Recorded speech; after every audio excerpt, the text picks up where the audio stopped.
तर त्याच्याविषयी आपण माहिती घेणार आहोत पहा. येस. तर त्या आजाराविषयी मी थोडीशी माहिती देईल, की त्याचं नाव आहे व्हेरिकोज व्हेन्स. व्हेरिकोज व्हेन्स. आणि माझी एक विनंती असेल, की पहा आपल्या या कॉलवर प्राईम टाईम घेताना जे कोच असतील माझ्यासारखे, हे सर्वजण एखाद्या मधमाशीसारखे विविध फुलांमधून जसं मधमाशी मध गोळा करते आणि तो मध आपल्या पोळ्यामध्ये साठवते. लाइक धिस मी सुद्धा ह्या गोष्टीची माहिती विविध YouTube व्हिडिओज असतील, पुस्तकं असतील याच्यामधून जमा केलेली आहे आणि ती तुमच्यापर्यंत पोहोचवण्याचा प्रयत्न करत आहे.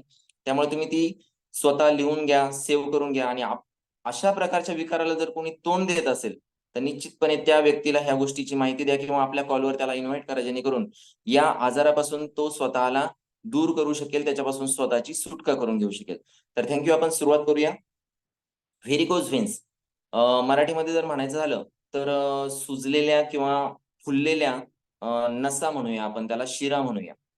आपल्या सगळ्यात पहिला जो विषय आहे, तो आहे आपला रक्ताभिसरण. रक्ताभिसरण शरीरामध्ये जे चालू असतं, हे रक्ताभिसरण करणारी जी महत्त्वाची सिस्टम आहे आपल्या शरीरामध्ये, ती आहे हृदय. हृदयामध्ये रक्ताभिसरण करण्याची प्रक्रिया ही चालू असते. तर हृदयाकडून सुरुवातीला आपण फोटो चेक करूया. पहा व्हेरिकोज व्हेन्स म्हणजे काय असेल, हे आपण चेक करूया.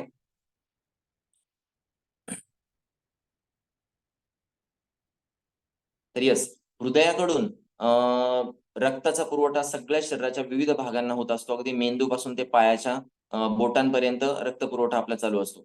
आणि पुन्हा त्या विविध ऑर्गनकडून म्हणजे विविध अवयवांकडून सुद्धा जे अशुद्ध रक्त असतं ते पुन्हा हृदयाकडे पाठवलं जातं. तर याच्यामध्ये महत्त्वाचा जो भाग आहे तो पहा असा आहे, की हृदयाकडून जे रक्त अवयवांकडे पाठवलं जातं ते फुल प्रेशरने पाठवलं जातं. ज्याला आपण हे पहा, आता हे तुम्हाला स्क्रीनवर फोटो दिसत असेल पहा. तर नॉर्मल व्हेन जे आहेत मी किंवा नॉर्मल शिरा म्हणूया आपण, की त्या कशा दिसतात? तर नॉर्मल दिसतात पहा. आणि जेव्हा व्हेरिकोज व्हेन्समध्ये त्याचं रूपांतर होतंय, तेव्हा त्या एकमेकाभोवती गोळा झालेल्या, त्याच्यानंतर त्याचा कलर चेंज झालेला. आता हे आपला एक डिजिटल फोटो आहे. नॅचरल जर फोटो आपल्याला पाहायला मिळाला, तर त्याच्यात तुम्हाला दिसेल, की या ज्या व्हेरिकोज व्हेन्समध्ये जेव्हा आपल्या व्हेन्सचं रूपांतर होतं, त्यावेळी त्या शिरांचा जो रंग आहे, तो रंग निळा, जांभळा अगदी होऊन जातो, काळसर अगदी होऊन जातो पहा. आणि हळू-हळू ते वाढत जाऊन याचं प्रमाण त्या शिरांमध्ये ते रक्त गोठलेलं किंवा साठवलं गेलेलं असतं आणि या रक्ताची जी मी असं म्हणेल की गाठी होतात आणि त्या स्किनवर त्या दिसतात पहा. तर पहा याच्यामध्ये महत्त्वाचा भाग जो आहे, तो हृदयाकडून जे रक्त पुरवठा आपल्या ऑर्गनकडे पाठवला जातो, अ, तो तो जो प्रेशर असतो ब्लडचा आणि ऑर्गनकडून, अवयवांकडून जेव्हा हृदयाकडे रक्तपुरवठा किंवा रक्त पाठवलं जातं, अशुद्ध रक्त, ऑक्सिजनेटेड जे म्हणतो आपण, ऑक्सिजन युक्त जे रक्त आहे, ते हृदयाकडून आपल्या अवयवांना पाठवलं जातं आणि अवयवांकडून अशुद्ध असलेलं किंवा ऑक्सिजन विरहित जे रक्त आहे, डिऑक्सिजनेटेड आपण असं म्हणूया, तर ते रक्त पुन्हा हृदयाकडे शुद्ध करण्यासाठी पाठवलं जातं. तर जे ऑक्सिजनेटेड ब्लड आहे, ते शरीराच्या अंतर्भागातून जे आपल्याला दिसत नाही आणि ते आर्टरी मार्फत किंवा मराठीमध्ये आपण असं म्हणूया धमन्यांमार्फत ते आपल्याला शरीराच्या विविध भागांकडे पाठवलं जातं आणि शिरांमार्फत ज्या काय शिरांचे 2 प्रकार आहेत पहा. ज्या सुपरस्टिशियस म्हणजे स्किनच्या खाली डाउनला, स्किनच्या लगेच खाली, चमडीच्या खाली म्हणूया आपण, त्या लगेच आपल्याला दिसतात. त्या जर नॉर्मल असतील ना पहा, तर आपली अगदी फिक्कट हिरवट दिसतात पहा त्या आपल्याला. आणि जर त्या व्हेरिकोज व्हेन्समध्ये त्याचं किंवा स्पायडर व्हेन्स म्हणूया आपण त्याला. स्पायडर व्हेन्समध्ये जर त्याचं रूपांतर झालं, तर त्याचा रंग हिरव्याकडून तो निळ्याकडे, जांभळ्याकडे होत जातो आणि त्याचा आकार सुद्धा फुललेला दिसतो, सुजलेला दिसतो पहा. आणि याची जागा जर आपण पाहिली, तर मोस्टली ते पायांमध्ये असतात पहा किंवा आपल्या जे काफ म्हणूया किंवा आपण गुडघ्याच्या पाठीमागचा जो भाग लवणीचा भाग असतो, तर त्या भागामध्ये, मांडीच्या आतल्या भागामध्ये अशा व्हेरिकोज व्हेन्स आपल्याला पाहायला भेटतात पहा. तर आता याचा कारण काय आहे महत्त्वाचं आपल्याला जाणून घ्यायचं आहे. व्हेरिकोज व्हेन्सचं कारण काय आहे? तर जेव्हा हे रक्ताभिसरण जे असतं चालू असतं, तर त्याचा प्रेशर आपला ब्लड प्रेशर जर आपला मोजला गेला डॉक्टरांकडे पहा 120 आणि 80 अशा पद्धतीने एक आयडियल ब्लड प्रेशर असतो. हा जर मेंटेन राहिला, तर तुमचं शरीर एकदम नॉर्मल राहतं पहा. आणि जर तो मेंटेन राहिला नाही, ब्लड प्रेशर कमी जास्त झाला. आता धमन्यांकडून जे पाठवलं जाणारं रक्त याचा प्रेशर नक्कीच जास्त असतो आणि शिरांमार्फत जे येणारं रक्त असतं त्याचा प्रेशर कमी असतो. कारण हृदयाकडून पंपिंग केलं जातं आणि ते पाठवलं जातं. त्याच्यामुळे त्याचा प्रेशर जो आहे तो जास्तीत असतो. आणि शिरांमार्फत जेव्हा ते रक्त पाठवलं जातं ना, डिऑक्सिजनेटेड ब्लड, तर त्या शिरांना छोटे छोटे व्हॉल्व्हज असतात. ते व्हॉल्व्हज रक्त वरती प्रेशराईज करतात. आता ऑर्गन कडून जाणारं म्हणजे बरचसं ऑर्गन जे आहे ना आपलं, ते म्हणजे हृदय आपलं छातीमध्ये आहे. आणि सगळे ऑर्गन्स मोस्टली आपल्या छातीच्या खालच्या बाजूला म्हणजे पाय असतील, हात असतील, मेंदू असेल, तर त्यापैकी जास्तीचा भाग जो आहे तो हृदयाच्या खालच्या बाजूला आहे. आणि ग्रॅव्हिटेशनल फोर्स जो असतो, पृथ्वीचा जो फोर्स आहे, गुरुत्वाकर्षणाचा, जी शक्ती आहे, त्याच्या विरोधात ते रक्त हृदयाकडे आपल्याला पाठवायचं असतं. आणि ते रक्त जर हृदयाकडे पंपिंग करून जर व्यवस्थितपणे पाठवलं गेलं नाही आणि उलट दिशेने म्हणजे गुरुत्वाकर्षणाच्या बाजूला जर ते रक्त पुन्हा साठायला सुरुवात जर झाली, तेवढं प्रेशर जर शिरांना मेंटेन करता नाही आलं, तर ते शिरांमध्ये साठतं आणि त्याचं क्लॉटिंग त्या ठिकाणी होतंय पहा.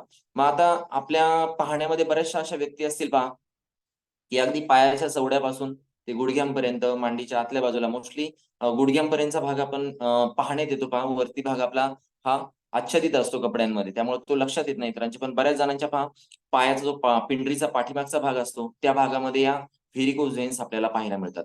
मग आपल्या देशामध्ये याच्याबाबत जागरूकता कमी आहे पहा, की बाबा व्हेरिकोज व्हेन्स आहेत हे आज चालू असतं, होत असतं. वयापरत्वे ते दिसतात. असं एक आपण समज करून घेतो. परंतु तुम्हाला एक महत्त्वाची बाब जर सांगेल, व्हेरिकोज व्हेन्स जर तुम्ही पाहिल्या, तर पुढे जाऊन म्हणजे सुरुवातीला स्पायडर वेन्स म्हणजे हळू-हळू छोटे-छोटे शिरा आपल्या शरीरावर त्या दिसायला लागतात. आणि त्याच्यानंतर क्लॉटिंग जेव्हा वाढायला लागतं, रक्त प्रेशराईज करून हृदयाकडे पाठवणं जेव्हा शिरांना शक्य होत नाही, त्यावेळेस त्या शिरांमध्ये सूज यायला सुरुवात होते.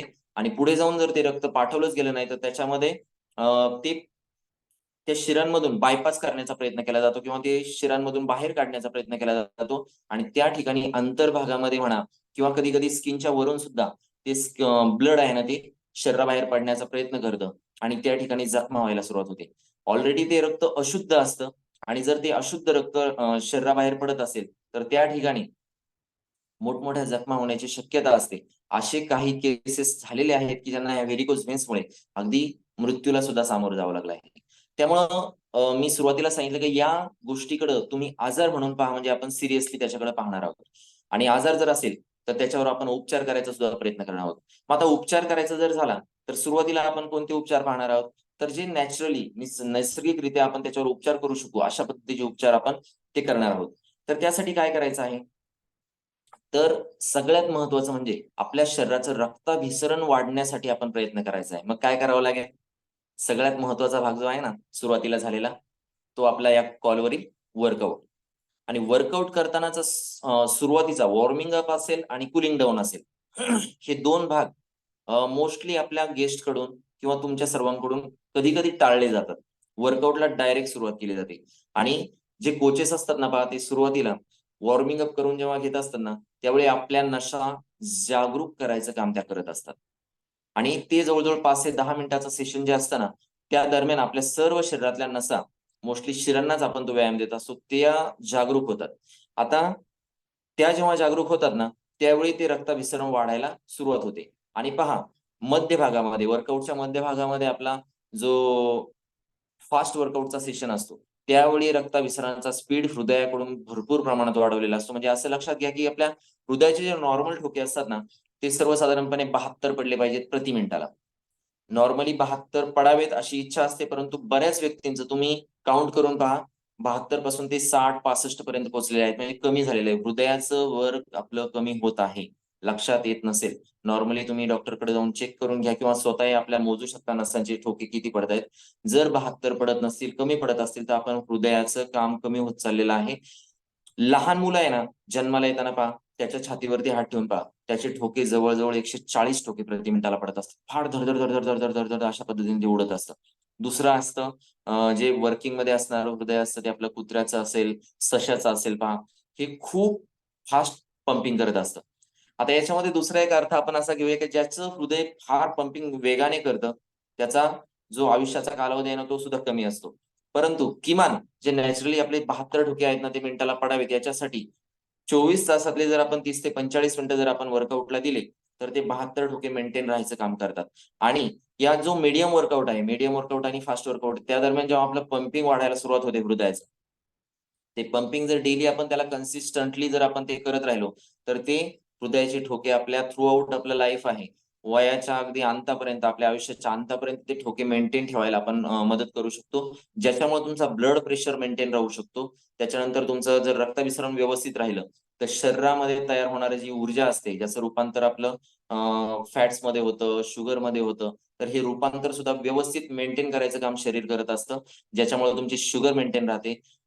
ज्या विविध प्रकारच्या ग्रंथी असतात, त्यांचा जे स्राव असतो, तो सुद्धा मेंटेन ठेवायचं काम शरीर करत असतं. मग याला सगळ्यात सोपा जो उपाय आहे ना, तो आहे आपला वर्कआउट, जो 30 ते 45 मिनिटाचा आपल्याला करायचा असतो. तर आपण पुन्हा एकदा आपल्या मूळ विषयाकडे येऊया, व्हेरिकोज व्हेन्स. तर पहा, ज्यावेळी रक्ताभिसरण कमी होतं आणि याला कारण काय आहे माहिती आहे? जेव्हा रक्त आपल्या शिरांमधून वाहत असतं ना, तर त्याला कोलॅजिन नावाचा जो प्रॉडक्ट आहे, आपल्या रक्तवाहिन्यांमध्ये जो असतो, त्याचं प्रमाण जर कमी झालं, तर त्याच्यामुळे काय होतं, त्या शिरांची जी इलॅस्टिसिटी असते, तणाव क्षमता जी असते, तन्यता जी असते ती कमी होते आणि तन्यता जर कमी झाली, तर रक्ताचा फ्लो मेंटेन होत नाही. रक्त पुढे पाठवण्यासाठी जो प्रेशराईज केलं जातं शरीरामधून, तो प्रेशराईज केलं जात नाही आणि मग ते क्लॉटिंग व्हायला सुरुवात होते. मग हे जर आपल्याला मेंटेन ठेवायचं असेल, तर इथं सुद्धा पुन्हा एकदा व्यायामाचा प्रकार जो आहे ना, तर मोस्टली हे व्हेरिकोज व्हेन्सचे जे प्रकार आहेत ना, ते आपल्याला पायामध्ये जास्त प्रमाणात पाहायला भेटतात. मग याच्यावर उपाय कोणता असेल ना, तर पायाचे जे व्यायाम प्रकार असतील पहा, तर सुरुवातीचे वॉर्मिंग अप जे आहे, तर ते वॉर्मिंग अपमध्ये जे प्रकार असतात ना, पायाचे जो जर हात आपण चवडा जर पकडला, तर त्याचे पुढचे बोटं जेव्हा आपण असे उंच उचलले किंवा आपली टाच उचलली आणि आपल्या पायांना, जिथे पायाच्या शिरांना आपण जर व्यायाम देऊ शकलो, तर तो एक उपाय आपण करू शकतो. त्यानंतर दुसरा उपाय जर सांगायचा झाला, तर आपलं हृदय हे आहे उंचीवर असतं आणि पाय हे खालच्या बाजूला असतात. मग याला दुसरा उपाय काय असेल, तर जेव्हा तुम्ही वर्कआउट करत असाल किंवा व्यायाम देत असाल किंवा रात्री झोपायची जर वेळ असेल, तर त्यावेळी आपले पाय आपल्या शरीरापेक्षा उंचीवर राहतील, याच्यासाठी आपण प्रयत्न करायचा आहे. म्हणजे बॉडीपेक्षा जवळ-जवळ कमीत कमी 1 फूट, 2 फूट उंचीपर्यंत जर आपण ते उंच म्हणजे भिंतीवर असेल किंवा पायाखाली काही उशी वगैरे अशा प्रकारच्या वस्तू जर आपण ठेवल्या आणि त्याच्यावर जर आपण पाय ठेवले, तर त्यामुळं पायाचा जो रक्तप्रवाह आहे, पायाकडून येणारा, हा हृदयाकडे थोडासा वेगाने व्हायला मदत होऊ शकते. हा दुसरा उपाय आहे त्याच्यामध्ये. तिसरा उपाय जर असेल सांगायचा झाला, तर जे आपलं फास्ट वर्कआउटमध्ये लास्ट सेशन जो आपण करतो समजा, बुलेट ट्रेनचा पहा. तर बुलेट ट्रेन केल्यामुळे सुद्धा पहा ना, अगदी चवड्यांवर आपण वारंवार आपण रनिंग करत असतो जागेवर. तर त्याच्यामुळे सुद्धा आहे ना, आपल्या पायामधील रक्तप्रवाह हा आहे ना, हा पंपिंगचा स्पीड वाढतो आणि त्यामुळे सुद्धा आपल्याला हे रक्त व्हेन्सद्वारे पुन्हा हृदयाकडे पाठवण्याचं प्रमाण जे आहे ते आपल्याला वाढवायला मदत होते. तर पहा, पुढचा भाग आपल्याला पाहायचा आहे पहा, की आता हे व्हेरिकोज व्हेन्समुळे होणारे जे परिणाम आहेत आपल्यामध्ये शरीरामध्ये कोणते होतात, ते आपण पाहणार आहोत. तर व्हेरिकोज व्हेन्स ज्या ठिकाणी तयार होतात ना, त्या ठिकाणी आहे ना, वेदना वाढायला सुरुवात होते पहा आपल्या पायामध्ये समजा. ज्या ठिकाणी व्हेरिकोज व्हेन्स तयार झालेले असतात, तिथे जर आपण हात लावला, तर त्या ठिकाणी वेदना व्हायला सुरुवात होते. हळू त्या ठिकाणी पायाला गोळे येऊ शकतात. थकवा जास्त प्रमाणात जाणवतो. त्याच्यानंतर अ, जडपणा जो असतो, तो पायांना जास्त प्रमाणात येतो. मग यामुळे आपला जी ऊर्जा असते आपली, अ, कोणतीही काम करण्याची असेल किंवा काय असेल, तर ती ऊर्जा आपल्याला कमी मिळाल्यामुळे आपल्याला थकवा येतो आणि थकवा आल्यामुळे आपण कंटाळा करायला किंवा विविध प्रकारे चालणं असेल, उभं राहणं असेल किंवा वर्कआउट असेल, याच्यासाठी आपण कंटाळा करायला सुरुवात करतो. मग त्याच्यासाठी करायचंय काय? हे होऊ नये याच्यासाठी आपल्याला जे पायाच्या शिरा असेल पाठीमागच्या बाजूला जे मोस्टली, तर त्याला तुम्ही हलक्या हाताने जे असतील, पायाला मसाज करू शकता. ज्या ठिकाणी आहे त्या ठिकाणी व्हेरिकोज व्हेन्स असतील त्या ठिकाणी थोडासा मसाज आपण करून घेऊ शकता.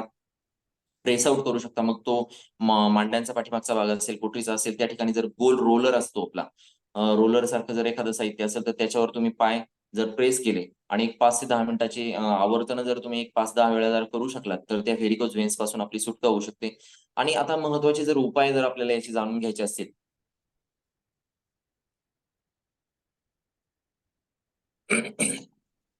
तर यासाठी काय करायचं आहे पहा. महत्त्वाचं आपल्याला रक्ताभिसरण जर आपण मेंटेन करू शकलो, तर आपण याच्यापासून स्वतःची सुटका करून घेऊ शकतो. आणि दुसरा महत्त्वाचा भाग जर म्हणायचा झाला, तर हे होतंय कशामुळे? रक्तप्रवाहाचा जो स्पीड आहे, हे कमी होण्याचं कारण काय आहे? तर पौष्टिक तत्वांचा जो अभाव असतो ना आपल्या शरीरामध्ये, तो सुद्धा याला कारणीभूत असतो पहा. तर पौष्टिक तत्वांचा अभाव जर जाणून घ्यायचं झालं, तर पौष्टिक तत्व कोणत्या प्रकारचे असतात, हे आपण कॉलवर वारंवार ऐकलेली आहेत. ती जर आपल्याला जाणून घ्यायची असतील, तर प्रोटीन महत्त्वाचा भाग जो आहे, तो प्रोटीन जर प्रॉपर प्रमाणात शरीराला मिळत असेल. आता पहा, सकाळी जर आपण वर्कआउट केलं तर वर्कआउट कशाच्या जोरावर आपण करतोय? आपल्या मसल्सच्या जोरावर करत असतो. मग मसल्सच्या जोरावर जर वर्कआउट केला, मसल्सला जर आपण थकवलं, तर मसल्सची मेन ऊर्जा जी आहे ना, ती प्रोटीन आहे, प्रथिन आहे. आणि ही प्रथिनं शरीरामध्ये कमी होत असतात. मग ही प्रथिनं जर शरीरातली कमी झाली, तर त्यांना पुन्हा पुरवठा झाला पाहिजे शरीराला. त्यासाठी प्रोटीनचा पुरवठा जर व्यवस्थित प्रमाणात झाला, तर आपले मसल्स ऍक्टिव्ह स्वरूपात राहतात. आणि जे मी सुरुवातीला सांगितलं, ज्या व्हेन्स असतात, ज्या स्किनच्या लगेच खालच्या बाजूला असतात आणि दुसऱ्या ज्या असतात त्या हाडांभोवती आणि आतल्या मसल्सच्या बाजूला सुद्धा ह्या व्हेन्स असतात. तिथे सुद्धा व्हेरिकोज व्हेन्सचं प्रमाण वाढू शकतं. तुम्ही असं ऐकलं असेल, की बऱ्याचदा कधी अपघात झालेला असेल किंवा काही न होता सुद्धा शरीराच्या अंतर्भागामध्ये रक्तस्राव झाला, असं आपण कधी-कधी जर ऐकलेलं असेल, तर त्याला कारण सुद्धा तेच असतं, शिरांमधून. कारण शिरांचे जे पडदे असतात किंवा त्याच्या ज्या भिंती असतात त्या पातळ असतात. आणि त्या पातळ असल्यामुळं त्यांना छेद होण्याचं, छिद्र पडण्याचं जे प्रमाण असतं ते सुद्धा वाढू शकतं. आणि व्हेरिकोज व्हेन्स ही एक प्रकारे तेच काम करतं, की त्या भिंतींचं जी जाडी असते, ती हळू पुढे जाऊन कमी होते. कारण तिथं इलॅस्टिसिटी जी आहे ती जागच्या जागेवर फ्लोटिंग झाल्यामुळं ताणली जाते आणि अशा ठिकाणी भिंती पातळ बनतात आणि तिथे कदाचित जर छिद्र झालं, तर शरीराच्या अंतर्भागामध्ये अगदी स्किनच्या आतल्या भागामध्येच रक्तस्राव होऊन त्या ठिकाणी काळसरपणा येतो पहा. तुम्हाला मी विनंती अशी करेल, की तुम्ही सर्वजण Googleवर जर तुम्ही सर्च आउट केलं व्हेरिकोज व्हेन्स, तर त्या ठिकाणी तुम्हाला या गोष्टी तुम्हाला दिसतील, की अगोदर स्पायडर व्हेन्स म्हणजे छोट्या-छोट्या प्रमाणात अशा व्हेन्स आपल्याला दिसतात. नंतर त्याचं प्रमाण क्लोटिंग वाढल्यामुळे त्याला सूज येते आणि नंतर कधी-कधी त्या स्किनच्या डाउनला अगदी काळसरपणा आलेला असतो पहा. तर त्या ठिकाणी कधी-कधी तो रक्तस्राव सुद्धा झालेला असतो आणि त्यामुळे त्या ठिकाणी पुढे जाऊन अशुद्ध रक्त असल्यामुळे त्याच्यामध्ये बॅक्टेरियाज तयार होतात आणि तिथे जखम तयार होते आणि ही जखम नंतर खूप क्रिटिकल असतं असं डॉक्टरांचं म्हणणं आहे. माझ्या जे मी संकलन केलेलं आहे माहिती तर त्याच्यामध्ये. तर क्रिटिकल असतं ती जखम पुन्हा दुरुस्त करण्यासाठी. म्हणून मी आजच असं म्हणेल, की जर अशी कोणी व्यक्ती आपल्या मित्र, नातेवाईक यांच्यामध्ये जर असतील, तर अशा व्यक्तींना याच्याबाबत नक्की जागरूक करा. आणि त्यासाठी महत्त्वाचं म्हणजे व्यायाम, जो 20% रोल फॉलो करतो आपल्या हेल्थमध्ये आणि दुसरं आहे पोषक तत्व. पोषक तत्व घेण्यासाठी तुम्ही सर्वांनी जागरूक होणं गरजेचं आहे. तिसरं जे कारण आहे त्याच्यासाठी जे आहे ना, ते स्मोकिंग आहे. ज्या व्यक्ती जास्त प्रमाणात स्मोकिंग करतात, त्याच्यामुळे काय होतं, जे अशुद्ध वायू आहे ना, तो आपल्या शरीरामध्ये घेतला जातो फुफ्फुसाद्वारे आणि आपल्याला महत्त्वाची गरज काय आहे, हृदयाला ऑक्सिजनेटेड रक्त तयार करण्याचं काम हृदय करत असतं. आणि जर आपण ऑक्सिजन ऐवजी स्मोकिंगद्वारे जर विषारी वायू जर आपल्या शरीरात घेतला, तर रक्त शुद्ध करण्याचं जे काम आहे ते करायला हृदयाला सुद्धा अडचणी येतात. आणि यामुळे सुद्धा आपल्या शरीरामध्ये डिऑक्सिजनेटेड ब्लडचं जे प्रमाण आहे ते वाढायला सुरुवात होते. त्यामुळे सुद्धा व्हेरिकोज व्हेन्स कारणीभूत ठरू शकतात. तिसरं कारण आहे कॉन्स्टिपेशन. कॉन्स्टिपेशन म्हणजे पोट स्वच्छ न होणं.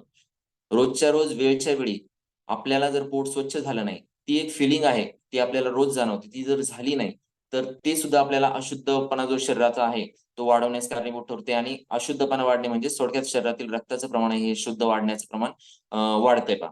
त्याच्यानंतर तिसरा आहे मलावरोध. चौथा आहे लठ्ठपणा. सगळ्यात मोठा शत्रू जर असेल ना, तर तो लठ्ठपणा आहे. मग लठ्ठपणा जर आपल्या वाढत असेल, तर अशा व्यक्तींना जास्तीत जास्त प्रमाणामध्ये ह्या व्हेरिकोज व्हेन्सचं प्रमाण आहे ना, ते वाढलेलं आपल्याला दिसतं पहा. यामुळं सगळ्यात महत्वाचं आता नॉर्मल जी व्यक्ती आहे पहा, तर तिचे जे व्हेन्स आहेत ते हिरवे दिसतात मी सुरुवातीला तुम्हाला सांगितलं आणि ज्यावेळी तुमच्या शरीरामध्ये फॅटचं प्रमाण वाढत असतं, तर फॅटचं प्रमाण जर वाढलं, तर स्किनचं जे आवरण आहे आपल्याभोवती, ते आवरण आणि आतून जर फॅटचं प्रमाण जर वाढलं, तर त्याच्यामध्ये जे महत्त्वाचे अवयव आहेत ते रक्त वाहून नेणाऱ्या ज्या रक्तवाहिन्या आहेत, त्याच्यावर प्रेशर येतो पहा आणि प्रेशर आल्यामुळे त्याचं फ्लोटिंग वाढायला सुरुवात होते.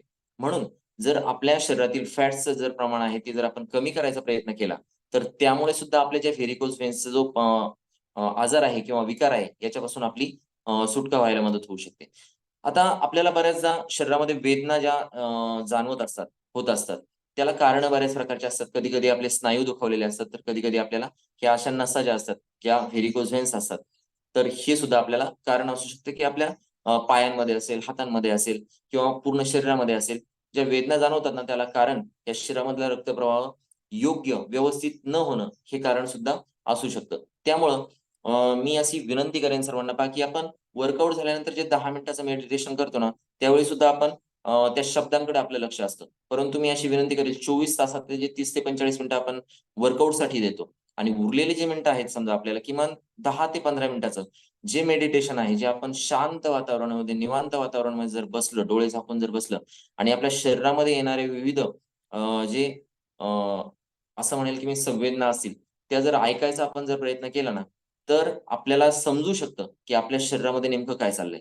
कारण सगळं करतो आपण दिवसभरातल्या 24 तासामध्ये सगळं करतो. आपण टीव्हीसाठी वेळ देतो, मोबाईलसाठी वेळ देतो, आपल्या सहकाऱ्यांसाठी, मित्रांसाठी वेळ देतो, कुटुंबाला वेळ देतो. परंतु जिथे आपण राहतो ना, त्या शरीराचं ऐकायला आपल्याला मुळीच वेळ नसतो पहा. शरीराचं ऐकतो म्हणजे आपण काय करतो, फक्त उरलेली 5 ते 7 तासांची, किमान 7 तासांची झोप घ्यावी असं म्हणतो आपण, पण किमान 5 तासापर्यंतच आपण झोप घेण्याचा प्रयत्न करतो पहा. कारण रात्री झोपायला उशीर होतोय. सकाळी कामानिमित्त किंवा आपल्या जबाबदारीमुळे आपल्याला लवकर उठायचं असतं. मग जी महत्त्वाची गोष्ट असते झोप, त्या झोपेला आपण वेळ कमी देतो. आणि त्याच्यानंतर जे स्वतःचं जे आपण चिंतन मननासाठी किमान 10 मिनिटं द्यायला पाहिजेत. त्याच्यामध्ये आपण जर शरीराच्या संवेदना जर आपण ऐकल्या, तर तिथे आपल्याला समजू शकते की आपल्या शरीरामध्ये नेमकं काय चाललंय. कोणता अवयव आपल्याशी काय बोलतोय. हे जर आपण कम्युनिकेशन शरीराशी ठेवलं ना, तर निश्चितपणे आपल्याला जाणवतं की आपल्या शरीराला त्याची महत्त्वाची गरज काय आहे. त्याला काय हवं आहे, हे जाणून घेण्याचा आपण नियमित प्रयत्न केला पाहिजे पहा. तर पहा, लठ्ठपणा हा एक महत्त्वाचं कारण आपण पाहिलं. त्याच्यानंतर रक्तप्रवाह संथ होतो आपल्या शरीरामध्ये. म्हणजे पुन्हा एकदा मी काय म्हणेल, की हृदयाचे ठोके महत्त्वाचे आहेत. ते जर आपण ऐकले आणि ते जर समजून घेतलं, की याचे 72 पेक्षा जर प्रमाण कमी झालेलं आहे, तर ते वाढवण्यासाठी काय करावं लागेल, तर निश्चितपणे गाडी जशी रेस करतो, त्यावेळी आपल्याला पाठीमागे सायलेन्सरमधून आवाज येतो किंवा आवाज वाढलेला. तसं जर शरीराला जर रेस करायचं असेल, तर शरीराला आपल्याला पळवावं लागेल, धावावं लागेल, उड्या माराव्या लागतील आणि ह्या सगळ्या गोष्टी जर केल्या, तर हॅपी हार्मोन्स आपोआपच क्रिएट होतात. त्याच्यामुळे शरीर किंवा आपलं मन आनंदी व्हायलाही सुरुवात होते आणि रक्ताभिसरण जर वाढलं, ते हे एकदम क्षुद्र म्हणेल मी असेल, एकदम सूक्ष्म आजार आहे, परंतु त्याचं प्रमाण पुढे जाऊन किती घातक होऊ शकतं, हे आपल्याला लक्षात येईल. आपल्याकडे इंडियामध्ये याच्यासाठीचा डाटा उपलब्ध नाही. परंतु पाश्चात्य राष्ट्र जे आहेत ना, हे याच्या बाबतीत जागरूक आहेत पहा. तर त्यांच्याकडे व्हेरिकोज व्हेन्स बाबतचा सुद्धा डाटा उपलब्ध आहे आणि त्याच्या नुसार मी असं म्हणेल, की जवळ-जवळ 20% जे प्रमाण आहे ना, त्याचं व्हेरिकोज व्हेन्स असणाऱ्या ज्या व्यक्ती आहेत, त्याचं ते वाढत चाललेलं आहे, त्यांच्या लक्षात आलेलं आहे. आणि त्याच्यामध्ये सुद्धा 20% मध्ये सुद्धा आहे ना, जास्तीचं जे प्रमाण आहे म्हणजे 60% ते 70% प्रमाण स्त्रियांमध्ये आहे पहा. आणि त्यातील उर्वरित जे 30% ते 40% प्रमाण आहे हे पुरुषांमध्ये आहे.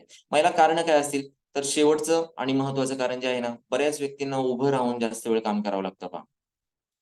लेडीज सुद्धा आपण जर विचार केला, तर किचनमध्ये असेल किंवा विविध कामं आता उभं राहून झालेली. पूर्वी स्त्रिया स्वयंपाक असेल किंवा त्यांची धुणी-भांडी असेल, याच्यासाठी त्या जागेवर, जमिनीवर बसायच्या. भूमातेचा स्पर्श त्यांना प्रॉपरली व्हायचा. आता तो होत नाही. फक्त आपल्या तळव्यांवर आपण पायांवर उभे राहतो आणि सगळा भार त्या तळव्यांवर असतो. मग अशा वेळी तळव्यांवर जो संपूर्ण शरीराचा भाग असतो, त्याचा संपूर्ण प्रेशर जेव्हा पडत असतो ना, ते सुद्धा कारण त्याच्यामुळे सुद्धा आपल्या पायांभोवतीच्या व्हेरिकोज व्हेन्सचं वाढण्याचं प्रमाण हे वाढत असतं. आणि आता जी पाश्चात्यांचं चुकीचं अनुकरण जे आपण करतो पहा, घट्ट कपडे घालणे असेल किंवा हाय हील्सचा वापर असेल, गरज नाहीये आपल्याला. परंतु तरी पण आपण त्या गोष्टी करतो. तिकडं का केलं जातं, हे आपण समजून घेत नाही. हा जो आता माझ्या अंगावरती तुम्हाला जो आता हा कोट दिसत आहे, ही इंडियन्सची गरज नाहीये. कारण आपण उष्ण कटिबंधामध्ये राहतोय पहा. ही गरज तिकडे आहे कारण तिकडे शीत कटिबंधामध्ये ते लोक राहतात. त्याच्यामुळे त्यांच्या शरीराची उष्णता त्यांना टिकवून ठेवायची असेल, तर त्यांच्या शरीरावरती 3 ते 4 कपड्यांचं लेयर ते सांभाळून ठेवतात आणि छान दिसण्यासाठी या कपड्यांचा ते वापर करतात पहा. परंतु आपण त्यांचं फक्त अनुकरण करण्यापोटी हे कपडे म्हणजे घट्ट कपडे असं म्हणेल मी, जीन्सचा जो वापर आहे तो वाढत चाललेला आहे. जीन्सचा वापर वाढल्यामुळे सुद्धा आपल्या शिरांभोवती आपण जो दाब आहे कपड्यांचा तो वाढवतो आणि त्याच्यामुळं रक्तप्रवाह जो आहे तो मेंटेन ठेवायला शरीराला अडचणी निर्माण होतात. हाय हील्स जर असतील, तर त्याच्यामुळे आपल्या टाचावरती राहतात म्हणजे शरीराच्या एक प्रकारच्या नसांना म्हणजे पुढच्या ज्या नसा आहेत त्याच फक्त स्ट्रेच होतात, पायाच्या पुढच्या बाजूच्या. पाठीमागच्या नसा ह्या स्ट्रेच होत नाही, व्हायला मदत मिळत नाही आणि त्याच्यामुळे सुद्धा पाठीमागच्या बाजूने व्हेरिकोज व्हेन्सचं प्रमाण वाढत चाललेलं आहे. आता याला पर्याय जो आहे तो वर्कआउट हा एक मी सांगितलेला आहे. पायाचे जे विविध प्रकारचे व्यायाम ते सांगितलेले आहेत. पाय उंचीवर ठेवा झोपताना वगैरे. किमान 15 ते 20 मिनिटापर्यंत हा प्रकार आपण करणं आवश्यक आहे. त्याच्यानंतर घट्ट कपडे वापरणे आजपासून कमी करण्याचा प्रयत्न करा. सैल कपडे असावेत आपल्या अंगावर हा एक प्रयत्न करा. हाई जर कोणी वापरत असेल आणि ज्यांना व्हेरिकोज व्हेन्सचा विकार जर सुरू झालेला असेल, त्यांनी तो प्रकार सुद्धा बंद करायचा आणि सपाट तळव्याच्या जे आपल्या वाहनं असतील, चपला असतील त्या वापरण्याचा आपण प्रयत्न करावा.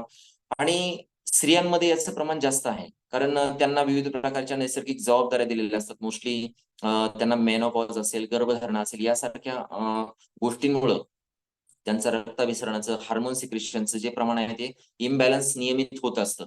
त्यामुळं मी असं म्हणेल, की जवळ सर्व स्त्रियांना रोजचं वर्कआउट आणि योग्य जे कपड्यांचं वापरणं असेल, म्हणजे कपड्यांचा जो आहार विहार, तर विहारामध्ये जर कपड्यांचा वापर आहे किंवा हाय हीलचा वापर आहे, याच्याबाबत त्यांनी जागरूकता पाळणं खूप महत्वाचं आहे असं मी म्हणेल.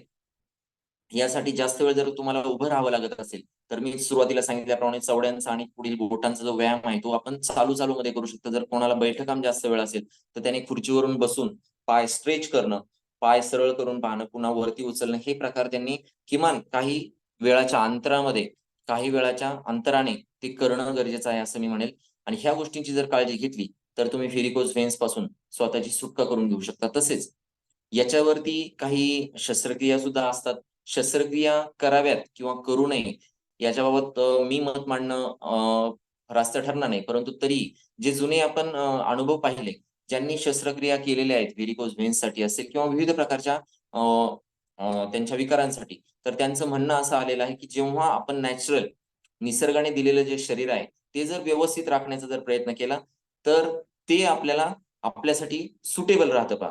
शस्त्रक्रिया करून एखादी गोष्ट आपण जेव्हा आपल्या शरीरातील नीट करण्याचा प्रयत्न करत असतो, ते शरीरासाठी सुटेबल ठरत नाही. पुढं जास्त काळ चिरकाल जे म्हणतो आपण त्याला ती आपल्याला सुख जे लाभणं म्हणतो त्या अवयवांपासून, शिरांपासून असेल किंवा आपल्या हृदयापासून असेल, आपल्या विविध प्रकारचे समजा जे अपघात होतात, तर त्या अपघातानंतर जे आपले शरीराचे अवयव पुन्हा सेट केले जातात शरीरामध्ये, ते पुन्हा निसर्गाने जसे आपल्याला दिलेत तशा प्रकारचे राहत नाहीत. आणि मग जर निसर्गाने दिलेले जे आपलं ज्याला आपण मोलच नाही, कोटी मोलाचं, अब्ज मोलाचं जे शरीर आहे, ते जर आपल्याला चांगलं जसंच तसं ठेवायचं असेल, तर त्याच्यासाठीचा एक सरळ आणि साधा उपाय म्हणजे पौष्टिक तत्वांचं जे आहे, ते शरीरामध्ये इनटेक करणं आणि दुसरं 30 ते 45 मिनिटाचा व्यायाम करणं. ह्या 2 गोष्टी जर आपण पाळू शकलो, तर निश्चितपणे आपलं आरोग्य आपण छान राखू शकतो. Thank very much. माझ्यासाठी जो विषय दिलेला होता, त्याच्यासाठी मी जेवढी माहिती तुमच्यासाठी गोळा करून आणली, ती देण्याचा मी प्रयत्न केलेला आहे.